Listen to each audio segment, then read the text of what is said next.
నమస్తే. తెలంగాణ రాష్ట్రంలోని భద్రాద్రి కొత్తగూడెం జిల్లా ఒకప్పటి ఖమ్మం జిల్లాగా ఉన్న ప్రాంతంలో ఒక న్యూ ఎయిర్పోర్ట్ అనేటువంటిది గ్రీన్ఫీల్డ్ ఎయిర్పోర్ట్ కన్స్ట్రక్షన్ చేయాలనే ప్రపోజల్ చాలా కాలం నుంచి ఉంది.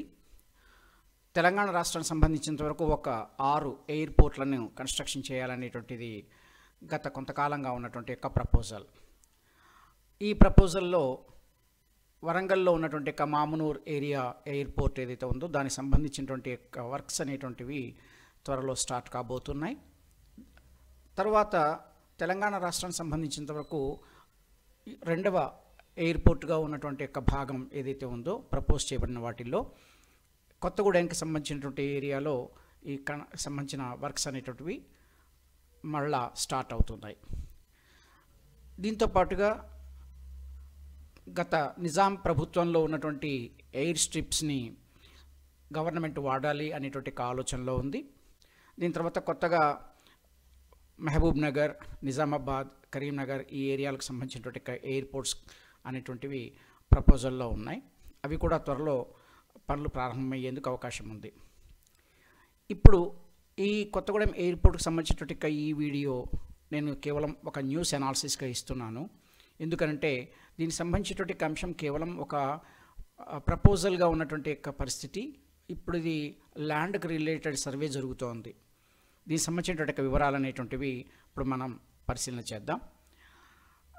కొత్తగూడెంకి సంబంధించినంత వరకు అయితే గతంలో ఈ ల్యాండ్ ప్రపోజ్ చేయడం, ఆ తర్వాత ఆ ల్యాండ్ని ఈ ఎయిర్పోర్ట్కి సంబంధించినంత వరకు కూడా దానికి సరైనటువంటి కండిషన్ లేదు అనేటువంటి విషయంతో దాన్ని రిజెక్ట్ చేయటం, మళ్ళీ పరిస్థితి మొదటికి రావడం ఇలా జరిగింది.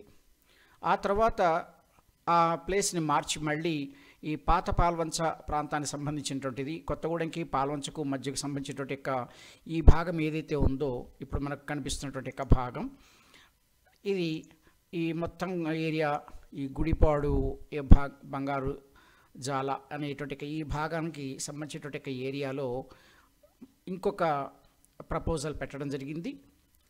అయితే ఈ ఏరియా కూడా సరైనటువంటిది కాదు అనేటువంటిది, అంటే కన్స్ట్రక్షన్కి ఎయిర్పోర్ట్కి సంబంధించినటువంటి కన్స్ట్రక్షన్కి ఇది చాలా ప్రాబ్లమాటిక్ అని. దీనికి గల కారణాలు ఏంటంటే సమీపంలోనే ఈ గుట్టలు ఉండడం ఒకటో పాయింట్ అయితే, రెండవది ఈ భూమి యొక్క లోపలి భాగాల లోపల ఈ బొగ్గుకు సంబంధించినటువంటి పొరలు ఉండడం, భూమికి సంబంధించినంత వరకు ఎక్కువగా వెయిట్ తట్టుకోలేని కండిషన్లో ఉండడం వంటి కొన్ని జియోగ్రాఫికల్ రిలేటెడ్ ఇష్యూస్ వల్ల ఈ ఏరియాను కూడా రిజెక్ట్ చేశారు.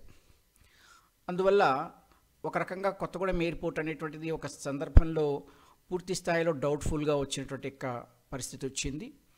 మళ్ళీ ప్రస్తుత ప్రభుత్వం, రాష్ట్ర ప్రభుత్వం దీన్ని కొంత ప్రతిష్టాత్మకంగా తీసుకొని దీనికి సంబంధించినటువంటి ప్రతిపాదనలు అనేటువంటిది పంపించడం జరిగింది.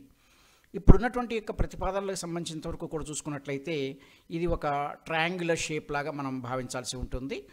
అందరికీ తెలిసినటువంటి ఫెమిలియర్ ప్లేస్ కొత్తగూడెం వైపుతో టచ్ ఉన్నటువంటి వాళ్ళకు సుజాత నగర్, ఈ సుజాత నగర్ ప్రెమిసిస్ నుంచి అనుకొని ఇక్కడ వరకు సుజాత నగర్ నుంచి ఈ రామవరం భాగం ఏదైతే ఉందో ఈ రామవరం భాగం, తర్వాత ఈ చుంచుపల్లి ఈ భాగం నుంచి ఇది ఈ భాగం ఏదైతే ఉందో ఈ ట్రయాంగులర్గా వచ్చేటువంటి భాగం లోపల కన్స్ట్రక్షన్ చేయడానికి అని చెప్పి గవర్నమెంట్ అనుకుంటూ దీనిని ప్రపోజల్కి పెట్టింది. ఈ ల్యాండ్ని ప్రపోజ్ చేసినందువల్ల ఇక్కడ ఈ ల్యాండ్కి సంబంధించినటువంటి survey airports authority of India వాళ్ళు చేయాల్సి ఉంటుంది. ఈ ల్యాండ్ సూటబుల్ అవునా కాదా అనేటువంటిది.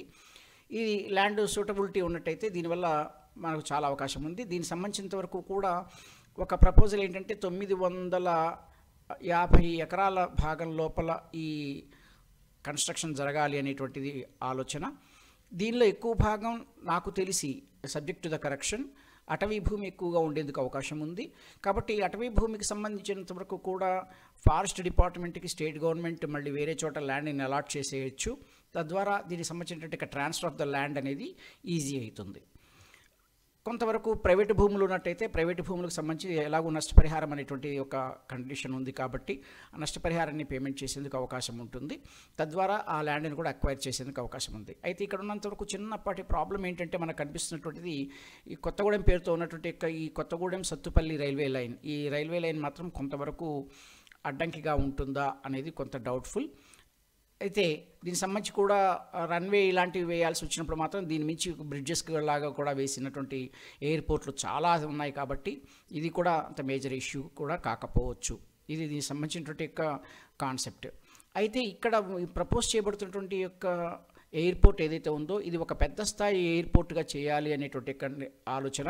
ఏదో మామూలు చిన్న చిన్న ఫ్లైట్లు కాకుండా ఎయిర్ బస్ లాంటి పెద్ద స్థాయిలో ఉండేటువంటి విమానాలు ల్యాండ్ అవ్వడానికి అవకాశం ఉన్నటువంటి ఒక రన్వే, అంటే సుమారుగా 3 కిలోమీటర్ల లెంత్తో ఉండేటువంటి ఒక రన్వేలను కూడా నిర్మించాల్సినటువంటి అవసరం ఉంటుంది. కాబట్టి ఈ ఏరియా సరిపోతుంది అనేటువంటిది గవర్నమెంట్ యొక్క ఆలోచన. అయితే దీనికి సంబంధించినటువంటి ఒక సర్వే పూర్తి కావాలి. ఇంకా ప్రస్తుతానికైతే స్టార్ట్ కాలేదు.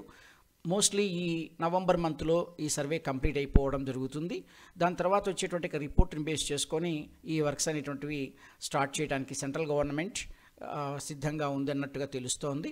దీంతో పాటుగా స్టేట్ గవర్నమెంట్ కూడా ఎక్కువ యాక్టివ్గా దీని విషయం లోపల ఎంక్వైరీ చేయడం, ఫాలో అప్ చేయడం అనేటువంటిది జరుగుతుంది. కాబట్టి దీనికి సంబంధించినటువంటి యొక్క అంశం త్వరలో ఏమవుతుంది అనేటువంటిది తేలిపోతుంది.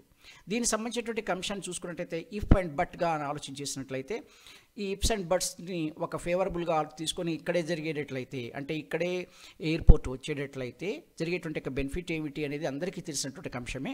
అంటే ఇప్పుడు మనం అనుకుంటున్నటువంటి లొకేషన్ ఈ ఏరియాలో ఉన్నటువంటిది, ఆల్మోస్ట్ ట్రయాంగులర్ షేప్లో ఉండేటువంటి ఈ భాగం ఏదైతుందో ఇందులో ఈ ఎయిర్పోర్ట్ వచ్చేందుకు అవకాశం ఉంది. ఈ రకంగా జరిగేటట్లయితే ఏమవుతుంది అని ఆలోచించేసినట్లయితే ఈ పాయింట్ ఒక రకంగా చెప్పాలి అంటే కొన్ని ప్లేసెస్కి ఆల్మోస్ట్ ఈక్వి డిస్టెంట్గా ఉన్నట్టుగా ఉంటుంది. మోస్ట్ ప్రాబబ్లీ ఇక్కడ ఉన్నటువంటి యొక్క ఇంపార్టెంట్ లొకేషన్గా తీసుకుంటే ఒక దక్షిణ అయోధ్యగా చెప్పబడేటువంటి భద్రాచలం ప్రాంతం కానివ్వండి, అలాగే ఎలాగూ కొత్తగూడెం అవుట్స్కట్సే కాబట్టి కొత్తగూడెం ఈ పక్కనే ఉన్నటువంటి పాల్వంచకి ఇది ఇంకా నియరెస్ట్, ఇక్కడ ఉన్నటువంటి ఇండస్ట్రీస్కి కానివ్వండి, తర్వాత ఇతరత్ర సింగరేణి వంటి కోల్ మైన్స్కి సంబంధించినటువంటి ఆఫీసెస్ లాంటివి మీకు సంబంధించినటువంటి వ్యక్తులకు కానివ్వండి, అలాగే ఈ దగ్గరలో ఉన్నటువంటి మహబూబాబాద్ ఏరియా, ఈ భాగంలో ఉన్నటువంటి ఈ మహబూబాబాద్ ఈ భాగం ఇక్కడ ఉంటే మహబూబాబాద్, ఇది మహబూబాబాద్ భాగం. ఇక్కడ ఉన్నటువంటి ఇల్లెందు ఏరియా, ఇది కూడా కోల్ మైన్స్తో ఉన్నటువంటి ఏరియా. ఇక్కడ ఉన్నటువంటి సింగరేణి రిలేటెడ్ ఆఫీసర్స్ కానీ ఇతరత్ర సామాన్య ప్రజలకు కానివ్వండి. అలాగే ఈ భాగంలోకి వచ్చినట్లయితే ఇక్కడ ఉండేటువంటి సత్తుపల్లి లొకేషన్ ఏదైతే ఉందో ఇది కూడా కోల్ మైన్స్ ఉన్నటువంటి ఏరియా.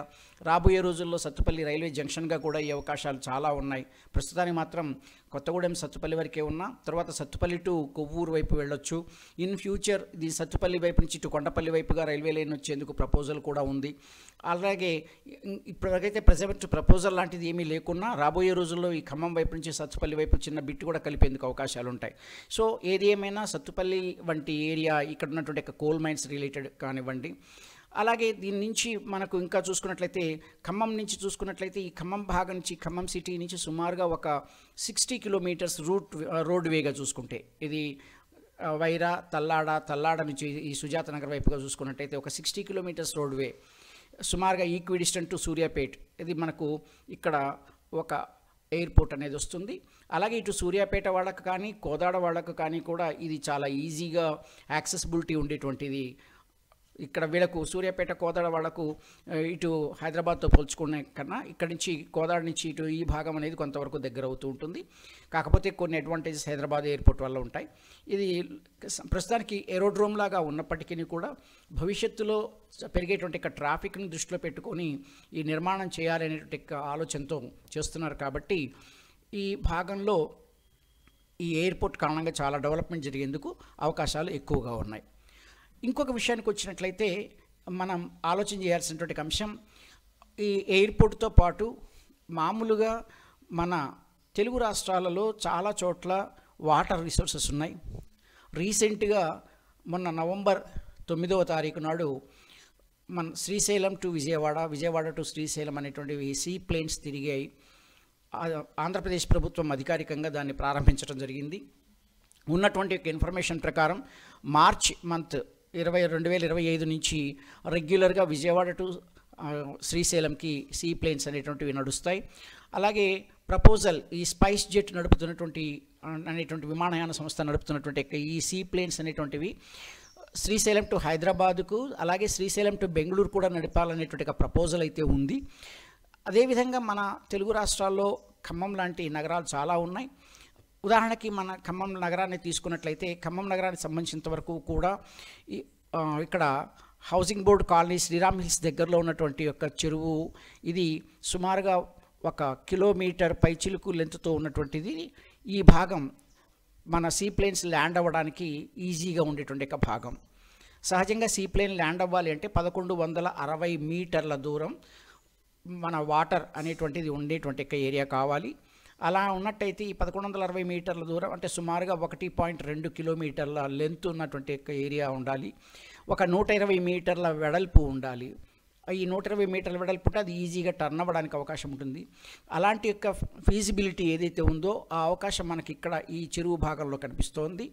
ప్రజెంట్ ఉన్నటువంటి లకారం చెరువు ఏదైతే ఉందో లకారం చెరువు మధ్యలో అడ్డుకట్ట రావడం, పైగా ఇది 1 కిలోమీటర్ లెంత్ మాత్రమే ఉండడం వల్ల దీనివల్ల ఎక్కువ అవకాశం లేకుండా పోతుంది. అలాగే ఈ బల్లేపల్లి చెరువు దగ్గర కూడా ఎక్కువగా అవకాశం లేదు.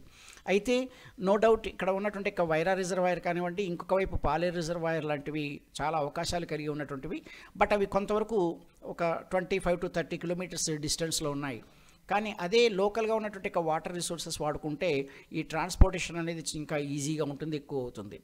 ఇంకొక ఆల్టర్నేట్ రూట్ మనం చూసుకున్నట్లయితే మనకు ఈ దానవాయిగూడెం దగ్గర ఉన్నటువంటి ఆక్వాడక్ట్, ఈ భాగంలో ఆక్వాడక్ట్ ఉంది. ఈ ఆక్వాడక్ట్ నుంచి చూసుకున్నట్టయితే ఈ ఆక్వాడక్ట్ నుంచి మనకు ఈ బైపాస్ వైపుగా వచ్చేసేస్తే ఇక్కడ ఒక భాగం ఉంది.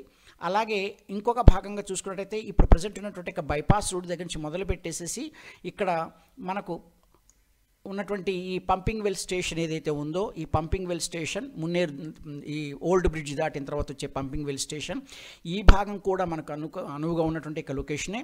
అదేవిధంగా మనకు ఈ పాయింట్లో ఉన్నటువంటి పంపింగ్ వెల్ స్టేషన్ దగ్గర ఉన్నటువంటి చెక్ డ్యామ్ నుంచి మొదలుపెట్టి ఇక్కడ ఈ టర్నింగ్ తీసుకుంటూ ప్రకాష్ నగర్ ఈ వైపు నుంచి కోదాడ వైపు వెళ్ళేటువంటి రోడ్ ఏదైతే ఉందో ఇక్కడ ఉన్నటువంటి చెక్ డ్యామ్ రీసెంట్గా కట్టిన చెక్ డ్యామ్ వరకు కూడా ఈ బిట్స్ అన్నీ కూడా కొన్ని 1.5 కిలోమీటర్ పైచిలుకు లెంత్తో ఉంటాయి, కొన్ని 2 కిలోమీటర్ల పైచిలుకు డిస్టెంట్లో ఉన్నాయి. కాబట్టి ఇదంతా కూడా మనకు ఈ సీ ప్లేన్ పరమైనటువంటి ట్రాన్స్పోర్టేషన్ని అవకాశం కలిగించేందుకు ఉన్నటువంటి సోర్సెస్. అయితే ఇక్కడ మనకున్నటువంటి ప్రజెంట్ కొంత ఇబ్బందికరమైన సిచ్యువేషన్ ఏంటంటే ఈ నది లోపల ఎక్కువగా మనకు బండరాళ్ళు తేలి ఉన్నాయి. కాబట్టి ఈ బండరాళ్ళు ఉన్న కారణంగా ఇది ల్యాండింగ్ కానీ టేకాఫ్ కానీ ఈ సీ ప్లేన్స్కి చాలా ఇబ్బంది అవుతుంది. అందువల్ల దీనికి సంబంధించినటువంటి ప్రపోజల్ కొద్దిగా ఇబ్బందికరంగా ఉంది.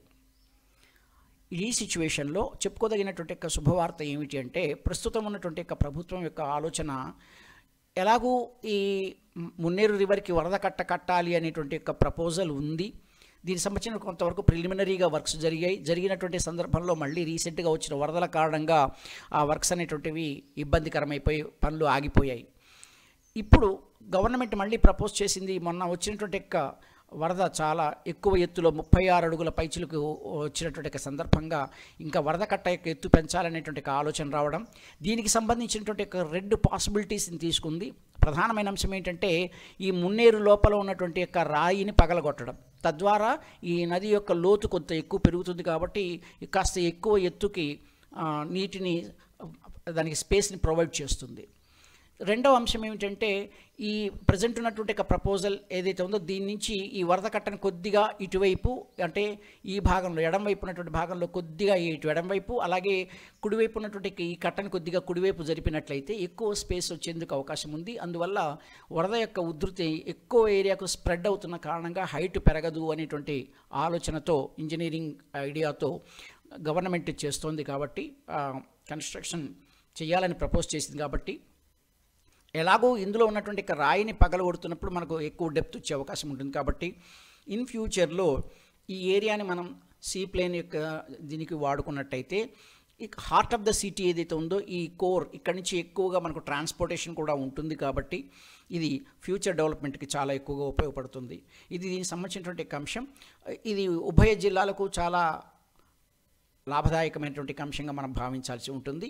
అది సీ ప్లేన్స్ కానివ్వండి, యాజ్ మామూలుగా ఉన్నటువంటి నార్మల్ ప్లేన్కి సంబంధించినటువంటి విషయాలు కానివ్వండి.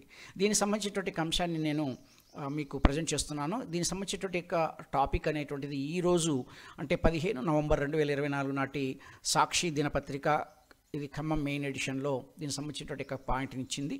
దీనిలో కొంత భాగాన్ని నేను మీకు చెప్పాను. దీంతో పాటుగా మన ప్రజెంట్ ఉన్నటువంటి కండిషన్ ఏదైతే ఉందో సీ ప్లేన్ రిలేటెడ్ ఇష్యూస్ని తెలియజేయడం జరిగింది. Thank you for watching.